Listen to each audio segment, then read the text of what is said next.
విదేశ కన్సల్టెన్సీ ఎట్లాంటి సెక్యూరిటీ ఇస్తుంది? ఒక పేరెంట్ కానీ ఒక స్టూడెంట్ కానీ వాళ్ళకి ముఖ్యంగా ఉండేది ఏంటంటే నేను కరెక్ట్ యూనివర్సిటీకి వెళ్తున్నానా అనేది ఫస్ట్ థింగ్. తర్వాత యాక్చువల్గా నా ఫ్యూచర్ ఎలా ఉండబోతుంది. సో ఇక్కడ ఏంటంటే మేము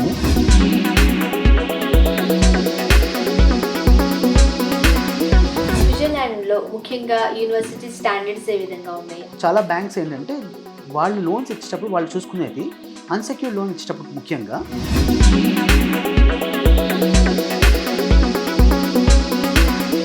అండ్ అక్కడికి వెళ్ళిన తర్వాత జాబ్ సెటిల్ అయిపోయారు అండ్ నెక్స్ట్ ఫోకస్ అంతా మనకి పిఆర్ మీద ఉంటుంది, రైట్? పిఆర్ కష్టం అవుతుందా, ఎలా ఉంటుంది? ఇక్కడ యాక్చువల్గా ఏంటంటే మనకి పిఆర్ అనేది చాలా ఈజీ ప్రాసెస్ స్విట్జర్లాండ్లో.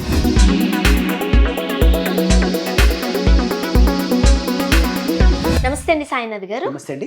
సాయినాథ్ గారు, జనరల్గా పిల్లలు చదువుకోవడానికి ఫారిన్ కంట్రీస్ వెళ్ళాలి అని అనుకుంటే జనరల్గా మనం వినేది యుఎస్ కావచ్చు, ఆస్ట్రేలియా కావచ్చు, కెనడా కావచ్చు, యూకే కావచ్చు, మనం బేసిక్గా వింటూ ఉంటాం. బట్ ఈ మధ్య కాలంలో నేను ఎక్కువగా విన్నది అక్కడికి వెళ్ళిన తర్వాత అకామిడేషన్ కాస్త ఇబ్బంది అవుతుంది అండ్ జాబ్కి సంబంధించి జనరల్గా స్టూడెంట్స్ అక్కడ పార్ట్ టైం జాబ్ చేస్తూ చదువుకుంటూ ఉంటారు కదా.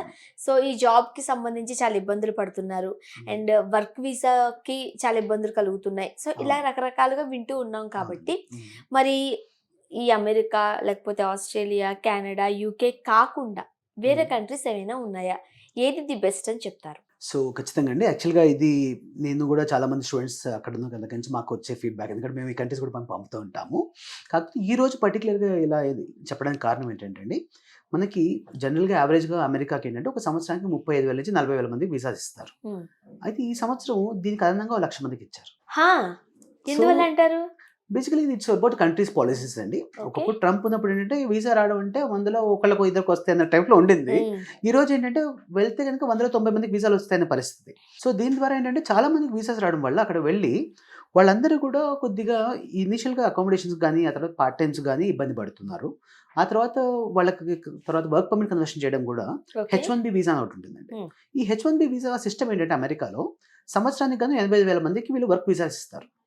సో దాంట్లో మన తెలుగు వాళ్ళే దాదాపు ఇండియన్సే 1,45,000 మంది వెళ్ళి ఆ తర్వాత ఇండియా నుంచి కంపెనీస్ కానీ వేరే ఐటీ కంపెనీస్ చాలా మటుకు ఏంటంటే వాళ్ళకి ఎంప్లాయీస్కి H1B స్పాన్సర్షిప్ చేస్తారు. వాళ్ళు 1,00,000 మంది పైన ఉండి ఆ తర్వాత మళ్ళీ already last year H1B miss అయ్యి ఆ before last year H1B miss అయ్యి వాళ్ళు కూడా అప్లై చేస్తారు. ఓవరాల్గా వెరసి ఒక 4 నుంచి 5 లక్షల మంది ఈ 80,000 కాంపిటీషన్కి లాటరీలో వేస్తారు. సో ఈ 80,000 మందికి మాత్రమే దాంట్లో లాటరీ పిక్ అవుతుంది. తతిమ వాళ్ళందరికీ కూడా మళ్ళీ ఫ్యూచర్ అనేది డోల్ టర్మ్స్లో ఉంటుంది. అంటే ఏమవుతుంది, మళ్ళీ స్టూడెంట్ వికా కన్వర్ట్ అవ్వడమా, లేకపోతే ఇలాంటి ఇబ్బందులు చాలా మంది ఇప్పుడు ఫేస్ చేసే అవకాశం. కాబట్టి ఇలాంటి టైంలో ముఖ్యంగా బెస్ట్ ఆప్షన్ ఏంటంటే, ఇప్పటివరకు మన ఇండియన్ స్టూడెంట్స్ చాలా మంది ఇండియన్స్ అబ్రాడ్ వెళ్ళినప్పుడు, యూరోప్కి వెళ్ళినప్పుడు ఖచ్చితంగా బ్యూటిఫుల్ కంట్రీ ఒకటి ఉందండి, దాన్ని స్విట్జర్లాండ్ అంటాం. Switzerland is actually the heaven on earth. So దాని గురించి మనం ఏం చెప్పక్కర్లేదు ఎవరికి కూడా, because nature point of view కానివ్వండి, అక్కడ సీనరీస్ కావచ్చు, ఇది మనందరికి ఇండియన్స్కి తెలిసిందే. Switzerland is the best country. అయితే ఈ కంట్రీ ఏంటంటే యాక్చువల్గా ఇండియన్ స్టూడెంట్స్ ఎక్కువ టచ్ అయినటువంటి కంట్రీ. ఎందుకంటే ఇప్పటిదాకా కూడాను యాక్చువల్గా ఈ కంట్రీలో మేజర్గా ఆ లోకల్ లాంగ్వేజ్లోనే ఎక్కువ టీచింగ్ జరిగేది. అయితే ఆఫ్ లైట్ ఇప్పుడు ఏంటంటే స్విట్జర్లాండ్లో కూడా చాలా ప్రోగ్రామ్స్ ఇంగ్లీష్లో టీచ్ చేయడం జరుగుతుంది. తర్వాత నెక్స్ట్ థింగ్ ఏంటంటే స్విట్జర్లాండ్లో మనకి క్వాలిటీ ఆఫ్ లైఫ్ అంటే ఒక స్టూడెంట్కి అక్కడ వెళ్ళినప్పుడు వీళ్ళకి వర్క్ పర్మిట్స్ దగ్గర ఇబ్బంది కాకూడదు. సో ఇక్కడ ఏంటంటే మనకి ఇన్ని వర్క్ వీసాస్ ఇవ్వాలి అనే రూల్ లేదు. సో ఈ స్టూడెంట్ వెళ్ళినప్పుడు అక్కడ వాళ్ళకి కోర్స్ అయిపోయాక వాళ్ళకి 1 year జాబ్ సర్చ్ వీసా ఉంటుంది. దాంతోపాటుగా వాళ్ళు యాక్చువల్గా ఈజీగా సెటిల్ అవ్వడానికి ఉద్యోగ అవకాశాలు ఎక్కువ ఉంటాయి. బికాస్ ఫస్ట్ థింగ్ కాంపిటీషన్ లేదు ఎక్కువ. సెకండ్ థింగ్ ఏంటంటే అక్కడ కంపెనీస్ కూడా చాలా ఎక్కువ ఉన్నాయి. So world's highest GDP is in Switzerland, not in USA. చాలా మంది జనరల్గా మనం అనుకునేది ఏంటంటే అమెరికాలోనే శాలరీస్ ఎక్కువ, మిగతా చోట్ల తక్కువ అనుకుంటాం. కానీ వాస్తవానికి ఏంటంటే మనము I will be happy to explain you in detail about this. Right. ఎవరైనా సరే మీ అబ్బాయి ఎక్కడ జాబ్ చేస్తున్నారు, ఎక్కడ చదువుకుంటున్నారు అని అంటే మనకి యుఎస్, యూకే, కెనడా అంటే చాలా ప్రౌడ్గా ఫీల్ అయిపోతూ ఉంటాం. బట్ మీరు అవేర్నెస్ కల్పిస్తున్నారా? అంటే యుఎస్ లో ఎంత వస్తుందో స్విట్జర్లాండ్ లో మనకు అంతకన్నా ఎక్కువే వస్తుంది. బట్ అది తెలియదు చాలా మందికి. అండ్ మనం ఎట్లానో దాని గురించి మాట్లాడుతున్నాం కాబట్టి వీసా ప్రాసెస్ గురించి కూడా మాట్లాడేసుకుందామండి. ఫస్ట్ ఎవరైనా ఒకరు స్విట్జర్లాండ్ వెళ్ళాలనుకుంటే వీసా ప్రాసెస్ ఏంటి? సో వీసా ప్రాసెస్ ఏంటంటే ఫస్ట్ థింగ్ మనకి స్విట్జర్లాండ్కి వీసా ఇంటర్వ్యూ ఉండదు. లేదు. No visa interview. సో మనకేంటంటే అక్కడ కాన్సులేట్ లో వాళ్ళకి తెల్లమొహం వేసుకునే సందర్భాలు రావు అసలు. ఇక్కడ ఏంటంటే సింపుల్ గా మనము ఢిల్లీ ఎంబసీకి వెళ్ళి స్టూడెంట్ అడ్మిషన్ వచ్చిన తర్వాత ఢిల్లీ ఎంబసీకి వెళ్ళి వాళ్ళు డైరెక్ట్ గా డాక్యుమెంట్స్ సబ్మిట్ చేస్తారు. ఎంబసీలో వీసా ఆఫీసర్ కూడా ఇండియనే ఉంటారు. ఆవిడ కేవలం డాక్యుమెంట్స్ కలెక్ట్ చేసుకుని పూర్తిగా ప్రతి డాక్యుమెంట్ ఒరిజినల్ చూసుకుని స్కాన్ చేసుకుని ఒరిజినల్స్ మళ్ళీ రిటర్న్ ఇచ్చేస్తారు. రిటర్న్ ఇచ్చాక ఇవన్నీ స్కాన్ కాపీ ద్వారా స్విట్జర్లాండ్కి వెళ్ళి స్విట్జర్లాండ్లో ఉన్నటువంటి visa officer they going to do all the background process. అది యూనివర్సిటీ ద్వారా university and Switzerland visa officer వీళ్ళు కోఆర్డినేట్ చేసుకుని మనకి వీసా అనేది అప్రూవల్ ఈమెయిల్ పంపిస్తారు. మనకి ఎప్పుడైతే అప్రూవల్ ఈమెయిల్ వస్తుందో సింపుల్ గా మన పాస్పోర్ట్ ఢిల్లీ ఎంబసీ కొరియర్ చేస్తే వాళ్ళు స్టిక్కర్ వేసి ఇచ్చేస్తారు. అంతే, అసలు no interviews, nothing to worry. చాలా సింపుల్ ప్రాసెస్ అండి. రైట్. అండ్ ఒక స్టూడెంట్ అంటే ఫారెన్ లో వెళ్ళి చదువుకోవాలనుకుంటే బ్యాంక్ బ్యాలెన్స్ ఇంత ఉండాలి, రైట్? సో ఇవన్నీ కాస్త మనకి డెఫినెట్ గా అండి. So I will be explaining you all this process. First thing ఏంటంటే మనకు స్టూడెంట్ కి స్విట్జర్లాండ్ మనం చూస్ చేసుకున్నప్పుడు అది చూసే ముఖ్యమైన కారణం ఏంటంటే వీళ్ళకి అక్కడ హైయెస్ట్ బేసిక్ వేజ్ అనేది స్విట్జర్లాండ్ లో ఉందండి. అంటే ఒక మనిషి వర్క్ చేస్తే 23 hours per week is a basic wage there. 23 CHF is a currency there. 23 CHF per hour. అంటే ఒక మనిషి ఒక గంట పనిచేస్తే ఇండియన్ కరెన్సీ ప్రకారంగా దాదాపు 2200 రూపాయలు వస్తుంది 1 hourకి. So student is allowed to work 20 hours per week. So 4.5 weeks month work చేస్తారు. సో ఆల్మోస్ట్ వాళ్ళకి 2250 Swiss francs per month వాళ్ళకి పార్ట్ టైంలో ఇన్కమ్. అంటే పార్ట్ టైంలో just 20 hours per week work చేస్తే 2 లక్షలు వస్తుంది. సో దీంట్లో కాస్ట్ ఆఫ్ లివింగ్ కూడా కొద్దిగా స్విట్జర్లాండ్లో కొద్దిగా హై ఉంటుంది, which is almost like 1000 CHF వరకు వీళ్ళకి ఖర్చు అవుతుందండి. అకామిడేషన్ వచ్చేసి మనకు ఒక 5-star ఫెసిలిటీ లాంటి అకామిడేషన్ ఆల్రెడీ యూనివర్సిటీస్లో అవైలబుల్గా ఉన్నాయి. సో ఇది ఆస్ యూనివర్సిటీ అని applied university of applied science, American university of applied sciences Switzerland. ఇది వచ్చేసి వరల్డ్ టాప్ ర్యాంకింగ్ 130.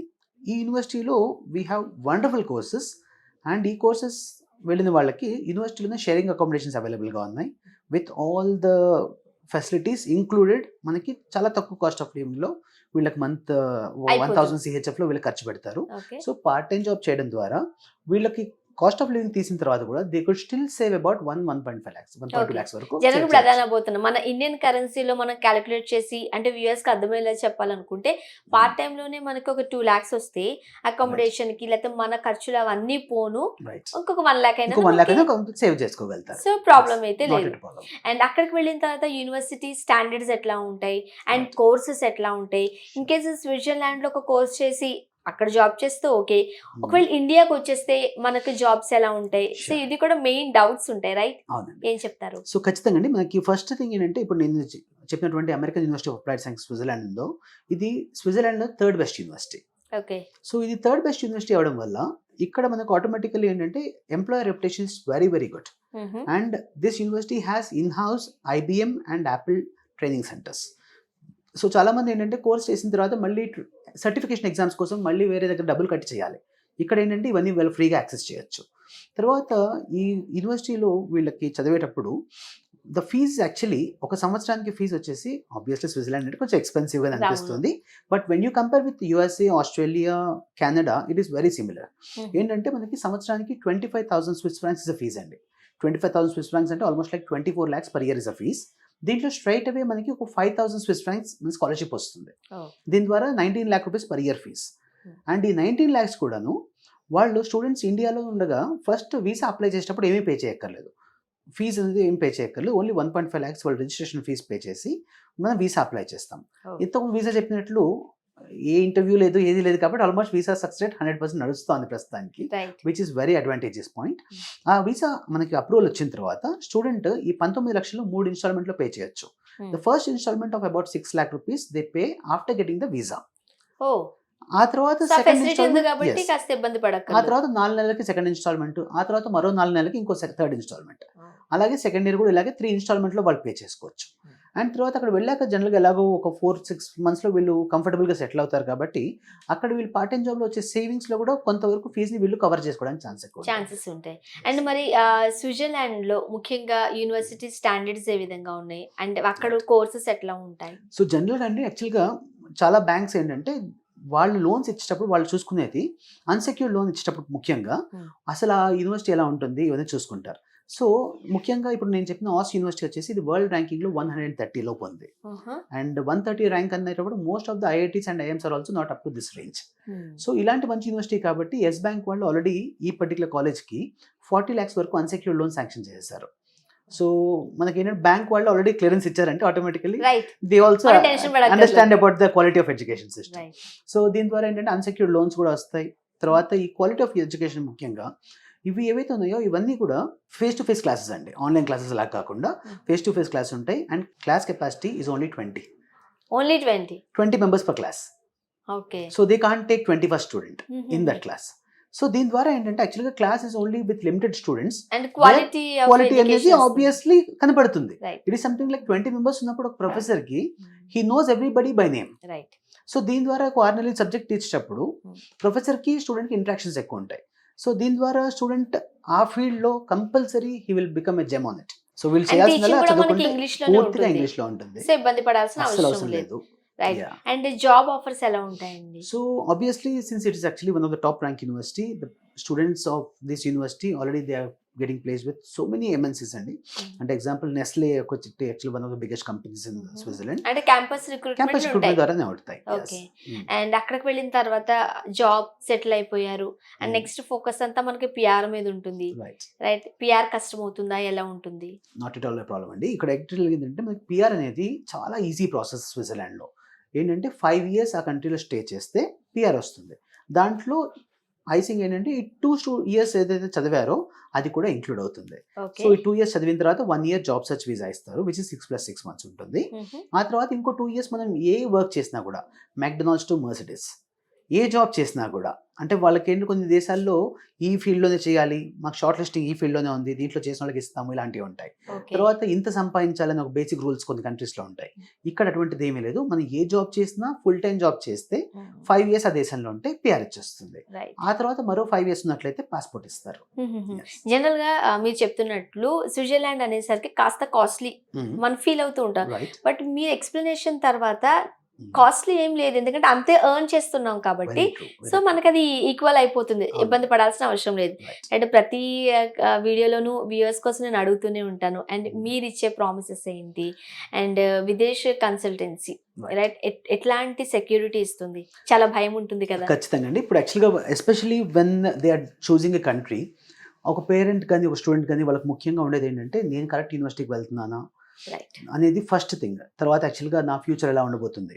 సో ఇక్కడ ఏంటంటే మేము మా పిల్లల్ని పంపిస్తే ఎంత జాగ్రత్తగా చేస్తామో మేము అంతే బాధ్యతగా ఉంటాం. వేరే ఇప్పుడు మీకు చెప్పినటువంటి ఆస్ యూనివర్సిటీ కూడా I have been there for 3 times so far. And almost like next again I'm going there in January. Already first batch of స్టూడెంట్స్కి ఆల్రెడీ వీసాస్ వచ్చాయి. సో మా ఫస్ట్ బ్యాచ్ తోటి already I'm going there. So ఇక్కడ ఏంటంటే యాక్చువల్గా ఫిజికల్గా నేను చూసి నాకు సాటిస్ఫై అయిన తర్వాతే will start doing some process. తర్వాత స్టూడెంట్ అక్కడ వెళ్ళాక అక్కడ ఆల్రెడీ ఇంటర్నేషనల్ ఆఫీస్ వాళ్ళు ఆల్రెడీ లాస్ట్ మంత్ కూడా ఇండియాకి వచ్చారు, వచ్చి we have made some promotional activities ఇక. సో వీళ్ళ ద్వారా ఏంటంటే మనం we'll take all support required. అంటే స్టూడెంట్ ఇక్కడ నుంచి వెళ్ళాక ఇబ్బంది పడకూడదు. సో నేనేంటంటే like right from airport pickup దగ్గర నుంచి అకామిడేషన్ వరకు already I made all the required arrangements. So ఇప్పుడు మన తెలుగు వాళ్ళు ఎవరు వెళ్ళినా కూడా నేను ఇప్పుడే అడ్రస్ ఇవ్వగలుగుతాను మీరు ఇక్కడ ఉండబోతున్నారు అని. So that is how actually like we already got well connected with accommodations there. So accommodations కానివ్వండి ఇవన్నీ సెట్ అయి ఉన్నాయి. ఆ తర్వాత వీళ్ళకి ఏంటంటే వీళ్ళు వెళ్ళే country one of the most employed nation. అంటే ఆల్మోస్ట్ లైక్ ఇక్కడ ఏంటంటే మనుషులు సరిపోరు, అంటే they have so much requirement. తర్వాత మెయిన్గా స్విట్జర్లాండ్కి మరో ప్రాబ్లం ఏంటంటే ఏజింగ్ పాపులేషన్. ఏజింగ్ పాపులేషన్ అనేది బేసిక్లీ యూరోప్లో లైఫ్ ఎక్స్పెక్టెన్సీ ఎక్కువే, అందులో స్విట్జర్లాండ్ మరీ ఎక్కువ. Almost like the average life expectancy is 97 years. So ఇక్కడ ఏంటంటే యాక్చువల్గా రీసెంట్గా అంటే యూత్ పాపులేషన్ తక్కువ ఇక్కడ, సో ఏజింగ్ పాపులేషన్ ఎక్కువ ఉన్నారు, అంటే రిటైర్మెంట్కి ఎక్కువ వచ్చే వాళ్ళు దగ్గరగా ఉన్నారు. సో రాగున్న ఒక 2-3 yearsలో there are so many people actually more than as per estimation 6 lakhs people are going to retire. So ఇక్కడ ఈ రిప్లేస్మెంట్ చేయడానికి వాళ్ళకి మ్యాన్ పవర్ కావాలి. So this is right time for any individual to choose Switzerland. So that ఏంటంటే వీళ్ళు వెళ్ళి 2 yearsలో course అయ్యేటప్పటికి వాళ్ళకి ఉద్యోగ అవకాశాలు ఇప్పుడు ఆల్రెడీ చాలా ఉన్నాయి అండ్ ఇంకా పెరుగుతాయి. తర్వాత నెక్స్ట్ ఏంటంటే on an average to be talking about this particular university, as university of applied sciences, they have 97.6% placement ratio, success ratio oh 97.6%, అంటే ఓన్లీ 2.4% అంతే ఆర్ అన్ఎంప్లాయిడ్. ఆల్మోస్ట్ అందరూ అంతే. రైట్ అంటే అగ్రాప్ చేయొచ్చు opportunity. Right, thank you so much Sainath my గారు. Pleasure అంటే అండి. చాలా Thank you very మందికి much. చాలా రకరకాల డౌట్స్ ఉంటాయి, వాటన్నిటికీ చక్కటి క్లారిఫికేషన్ ఇస్తూ ఫ్యూచర్ ఇస్తున్నారు పిల్లలకి. Thank you so much thank you అండి. వెరీ మచ్ అండి. నమస్తే.